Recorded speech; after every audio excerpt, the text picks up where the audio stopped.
व्यास जी ने पंचम वेद महाभारत जैसे ग्रंथ की रचना करी, जिसमें स्त्रियों का, अतिजों का अधिकार प्राप्त होगा।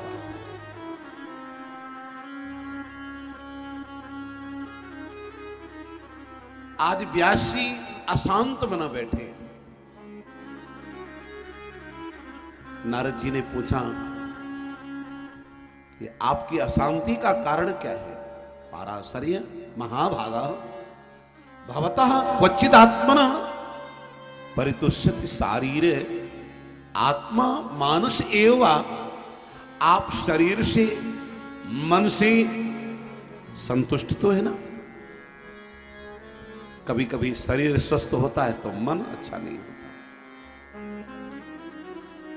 मन अच्छा होता है तो शरीर स्वस्थ नहीं होता। आप बताइए, आपकी अशांति का कारण क्या है? व्यास जी ने कहा, मुझे स्वयं ही पता नहीं कि मैं इतना अशांत क्यों। कहा मैं बताऊं? कुछ मर्ज ऐसे होते हैं जिसके कारण को मरीज ये नहीं जान पाता, पर वैद्य जानता है। वैद्य जैसे नाड़ी पकड़ता है तो कह देता है कि तुमने ये खाया है, इस दोष के कारण से तुम्हारी ये नाड़ी बता रही है कि स्वास्थ्य गड़बड़ है। देखो, आपने 17 पुराणों की रचना की है, पंचम वेद महाभारत जैसे ग्रंथ की रचना की है, किंतु आपने ऐसे शास्त्र की रचना नहीं की है जिसमें भगवान की भक्ति का वर्णन किया गया। तदवायसं तीर्थमुशन्ति मानसा न यत्र हंसा निर्मन्तु शिक्षया। देखो, हंस कभी भी कौवे का जूठा नहीं खाता है, वायस तीर्थ में नहीं जाता है। ऐसे ही संत रूपी परमहंस विषयों को ग्रहण नहीं करते हैं, वो भक्ति के मोती चुभते हैं।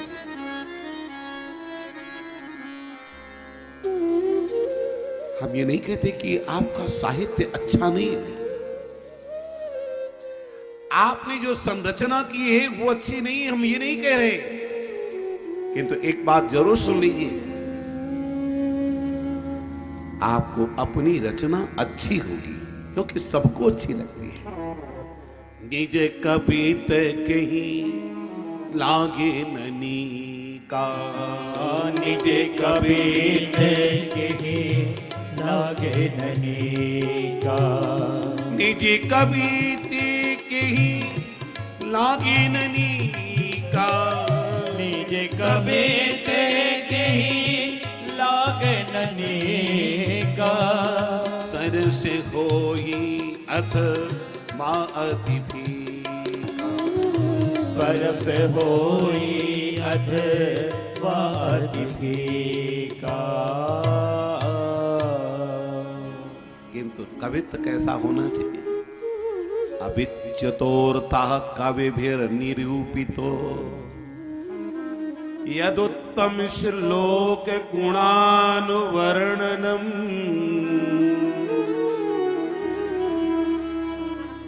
भगवान के चरित्र से संयुक्त हो गए। देखो, भगवान का जब हम चरित्र सुनेंगे तब हमारा चरित्र बनेगा।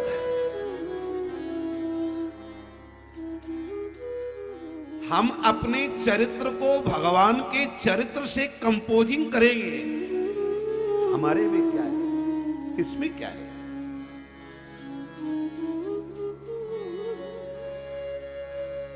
जब गोस्वामी तुलसीदास जी ने रामचरित्र मानस की रचना की तो उसका नाम क्या रखा? रामचरित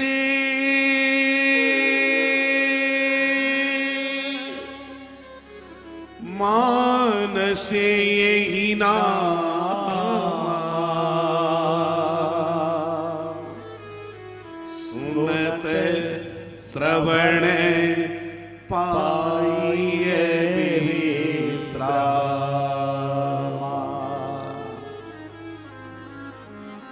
गोस्वामी जी ने कहा इस ग्रंथ का नाम मैं श्री राम चरित्र रख रहा हूं, क्योंकि श्री राम का चरित्र पवित्र है। जब हम किसी चरित्र को पढ़ते हैं तो जैसी चरित्र में अवतारणा होगी वैसे हमारे अंदर धारणा होगी, वैसे हमारे बुद्धि में संस्कार बनेंगे। इसलिए हमें अपने जीवन में चरित्र सुधारना है।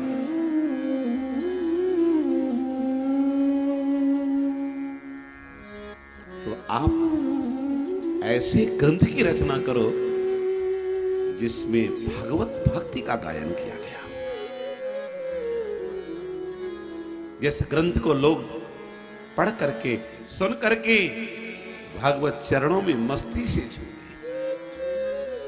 ऐसे ग्रंथ की रचना करो और सुनो। ऐसे ग्रंथ की रचना अगर करना है तो एक ही औषधि है। कौन सी औषधि है? संतों की झूठी प्रसादी। आप नित्य प्रति संतों की झूठी प्रसादी लेना शुरू कर दो, संतों का चरणामृत लेना शुरू करो, आपकी बुद्धि में परिवर्तन अपने आप ही आ जाएगा।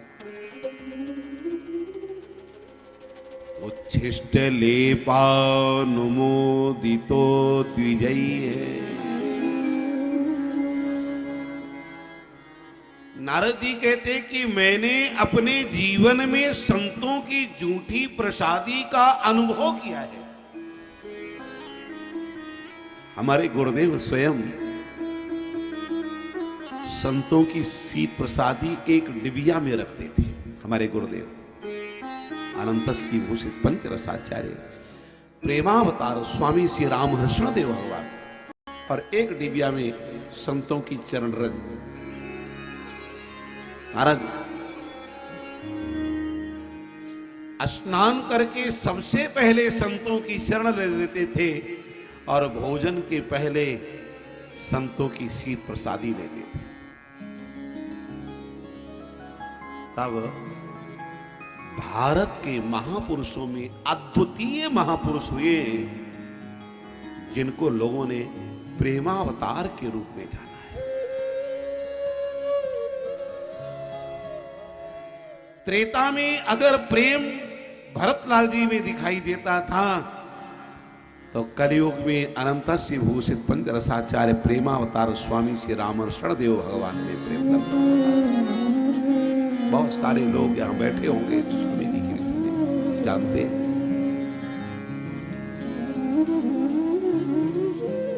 तो संतों की शीत प्रसादी कहते हैं, जिस घर में मेरी मां दासी का काम कर रही थी उस घर में एक बार संत आए तो मेरी मां को संतों की सेवा में लगा दिया, और जब संतों की सेवा में लगाया तो संत भगवान की सेवा करते करते हमारी मां मस्त हो जाती है। मैं भी पीछे पीछे संतों की सेवा करता। सेवा करते करते इतना सुंदर भाव जागृत हो गया कि संतों के चरणों में निवेदन करता, महाराज जी अगर आपकी इच्छा हो तो आज ठाकुर जी को अमुक वस्तु का भोग लग जाता, हलवे का भोग लग जाता, मालपुआ का भोग लग जाता, तस्मई का भोग लग जाता। संत कहते मेरी भी इच्छा थी कि आज ठाकुर जी को यह भोग लगता। तो जैसे संतों की भावना होती वैसे ही मैं भगवान की सेवा के लिए संतों के पास खड़ा हो जाता। और संत जब भगवान का भोग लगा करके, ठाकुर जी को भोग लगा करके और प्रसाद पा लेते, तब मैं संतों के चरणों में जाता हूं। महाराज जी, अगर आपकी आज्ञा हो तो मैं झूठी प्रसादी पालूं? संतों की अनुमति होती तो मैं पा लेता। परिणाम ये हुआ कि संतों के चरणों में हमारा अनुराग हो गया, प्रेम हो गया। इसीलिए तो कहा है, रसेना संत झूठे रस लेरी, रसेना संत झूठे रस लेरी, रसेना संत झूठे रस लेरी, रसेना संत झूठे रस लेरी। स्वाद सुधा जीवन मोरी, स्वाद सुधा जीवन मोरी, अमृत में कर देरी, अमृत में कर देरी, रफना संत झूठे रस लेरी, रफना संत झूठे रस लेरी।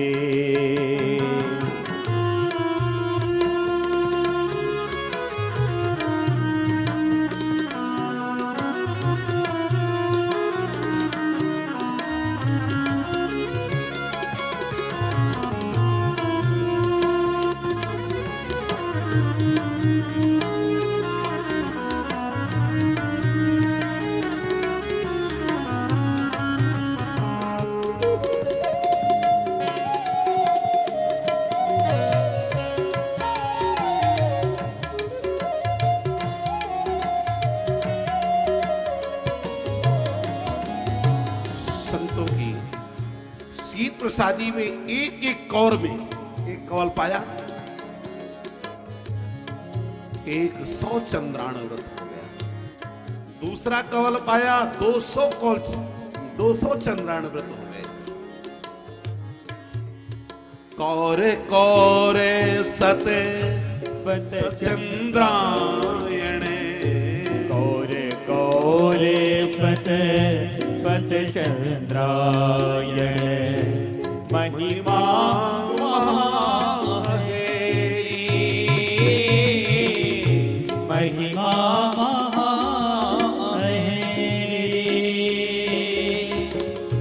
कछु प्रभाव नारद मुनि जानत, कछु प्रभाव नारद मुनि जानत, कछु प्रभाव नारद मुनि जानत, कछु प्रभाव नारद मुनि जानत। मुनि ने कहे ओ पुनि तेरी, रफना संत झूठे रस लेरी, रफना संत झूठे रस लेरी।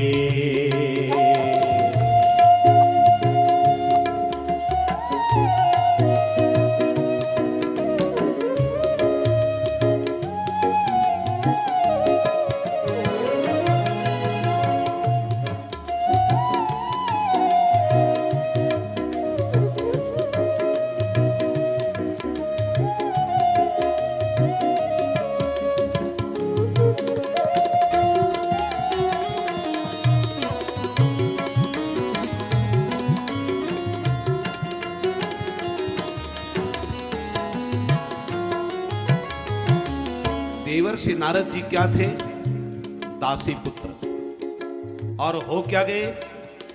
ब्रह्मपुत्र।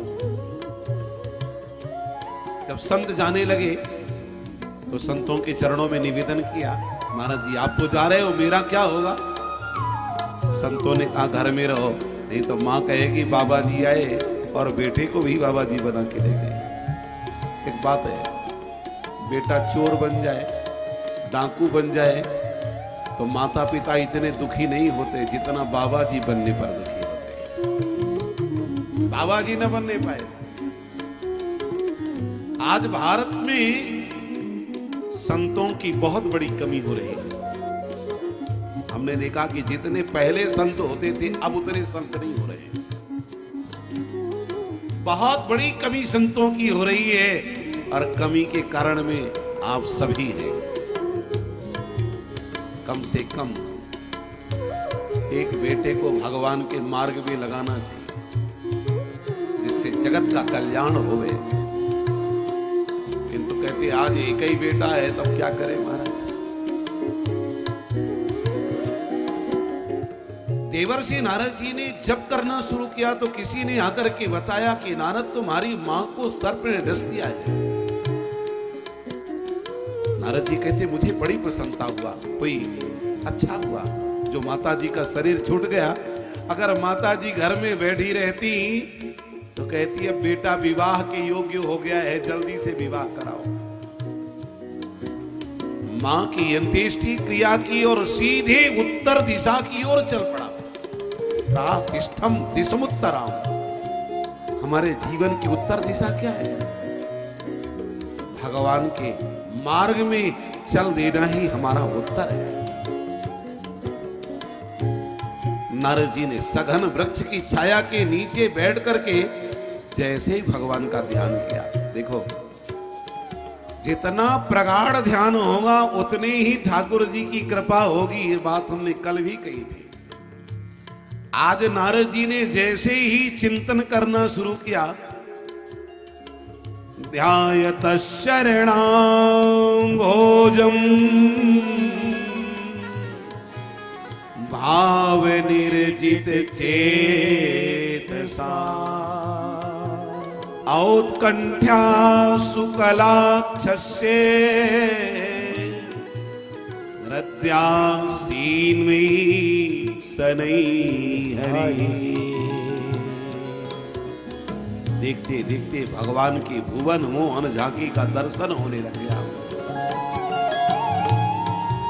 किंतु नारद जी उस झांकी को जैसे ही हृदयंगम करना चाहे तो आंखों से तिरोहित हो गई। नारद जी मणियारे सर्प की भांति व्याकुल हो गए। जब सर्प की भांति व्याकुल हुए तो भगवान की आकाशवाणी हो गई, नारद अभिभक्तों को मेरा दर्शन दुर्लभ है, तुम समय की प्रतीक्षा करो।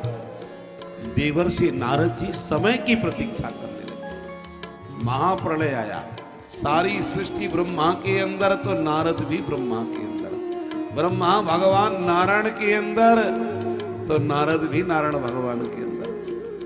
पुनः जब सृष्टि का उद्भव किया, ब्रह्मा जी प्रकट हुए, ब्रह्मा जी के द्वारा 10 ऋषियों की उत्पत्ति हुई।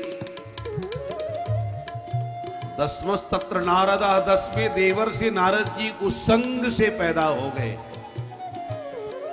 देखो जो सबसे प्यारा बेटा होता है वो गोद में बैठता है, तो नारद जी आज ठाकुर जी की गोद में ही हैं। ब्रह्मा जी की गोद में माने ठाकुर जी की गोद में।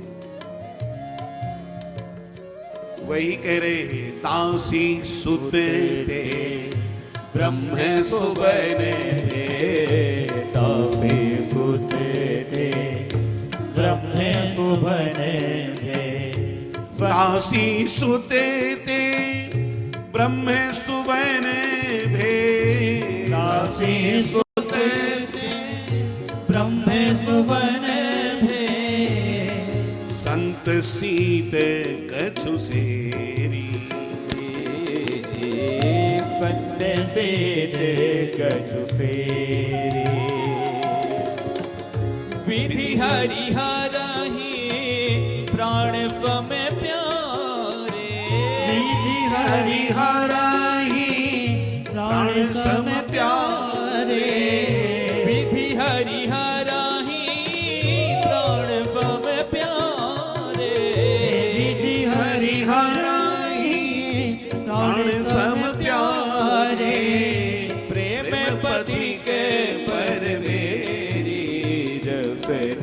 संत झूठे रस ले सना संत झूठे रस ले रे।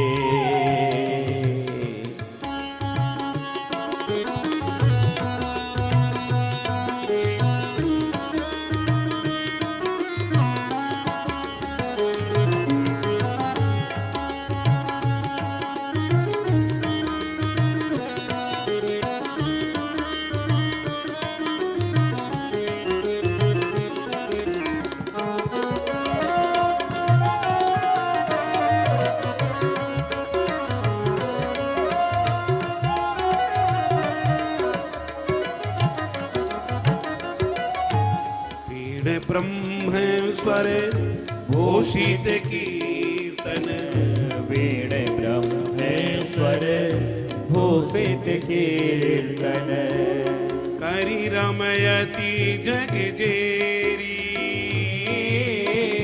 करि रमयत जग जेरी। देवर्षि नारद जी महाराज जब उत्पन्न हुए तो सीधे भगवान के सामने पहुंच गए, ठाकुर जी के पास। देखो ये पूर्व जन्म का संस्कार है। भक्ति का बीज कभी भी समाप्त नहीं होता है। गीता में भी भगवान कहते हैं सुचीनाम श्रीमताम गेहे योग भ्रष्टो भी जायते अथवा योगिनाम कुले भवति धीमताम। किसी योगी कुल में पैदा होगा पर भक्ति का बीज नहीं जाएगा। भक्ति बीज पलटे नहीं जो जुग जानी अनंत। ऊंच नीचे कुल उपजे होय संत को संत। ऊंचे से नीचे कुल में चला जाएगा, नीचे से ऊपर चला जाएगा, पर होगा वो भगवान का भक्त ही। नारद जी ने भी भगवान के सामने उत्तम नृत्य करना शुरू कर दिया। अद्भुत नृत्य प्रारंभ किया है। इतना सुंदर नृत्य कि भगवान नाम संकीर्तन करते करते करते करते भाव विभोर होकर के मूर्छित होकर के गिर पड़े। ये प्रेम की अष्ट सात्विक भावों की एक महादशा है। ये प्रेम महादशा है। शरीर में स्वेद हो जाना, रोम कंड का किरण हो जाना, नेत्रों से आंसू बहना, नेत्र से फिचकुर बहना, मुख से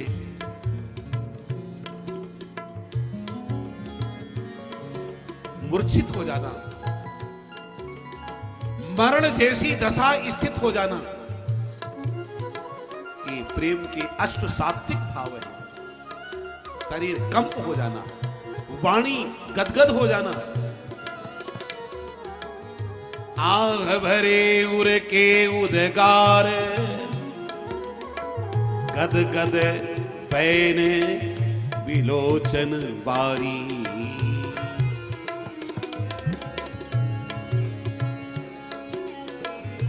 आज नारद जी जब मूर्छित होकर के गिर पड़े तो भगवान ने उठाया। जिसको गोविंद उठा ले वे उसको कौन गिरा सकता है।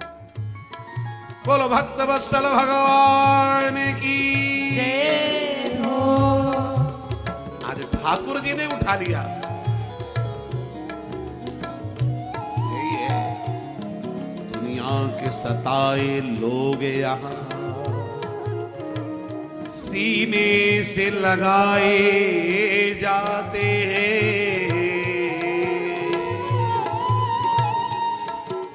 ठाकुर जी ने उठा लिया। इच्छा दूर हुई, भगवान ने एक दिव्य वीणा प्रदान कर दी। ऐसी वीणा जिसमें ब्रह्मस्वर विभूषित है। ब्रह्मस्वर माने भगवान का स्वर उसमें पिरो जाता है। भगवान का स्वर है, कैसे पता चलेगा? जब नारद जी वीणा वादन करते हैं तो उसे अपने आप ही भगवान नाम की ध्वनि निर्धारित होने लग जाती है। देव दत्त वीणा देव दत्त वीणा देव दत्त वीणा वीणा सदब्रह्म विभूषिता परब्रह्म विभूषिता देवदत्त वीणा वीणा देवदत्त वीणा मुझे एका हरि कथा गायमान चराम्य मुझे एका हरि कथा गायमान चराम्य गायमान चराम्य देवदत्त वीणा वीणा देवदत्त वीणा निरगमधनि सारे सानि द पमगरि समगरि देवदत्त वीणा वीणा सा सा सानि द पमगरि स देवदत्त वीणा वीणा सानि द नि द प द प म नि रे स देवदत्त वीणा वीणा नि रे ग प म रे ग नि रे ग म ध नि सा रे सा नि द प म ग रि स म ग रि सा सा सा नि द प म ग रि सा नि द नि द प द प म नि रे सा देवदत्त वीणा वीणा देवदत्त देवदत्त देवदत्त वीणा वीणा। भगवान ने अपनी देवदत्त नाम की सुंदर वीणा प्रदान कर दिया। देवर्षि नारद जी कहते हैं, देवी भगवान की कृपा जो मुझे प्राप्त हुई वो केवल संतों की झूठी प्रसादी पा करके। इसलिए कहते हैं अस विचारी, ऐसा विचार करके तुम संतों की प्रसादी पाना प्रारंभ कर दो। आप हमारे संत वाणी चैनल को सब्सक्राइब करें, वीडियो को लाइक करें, शेयर करें और हाँ, बेल आइकन पर क्लिक करना बिल्कुल ना भूलें ताकि हमारी किसी भी वीडियो की सूचना सबसे पहले आपको मिले।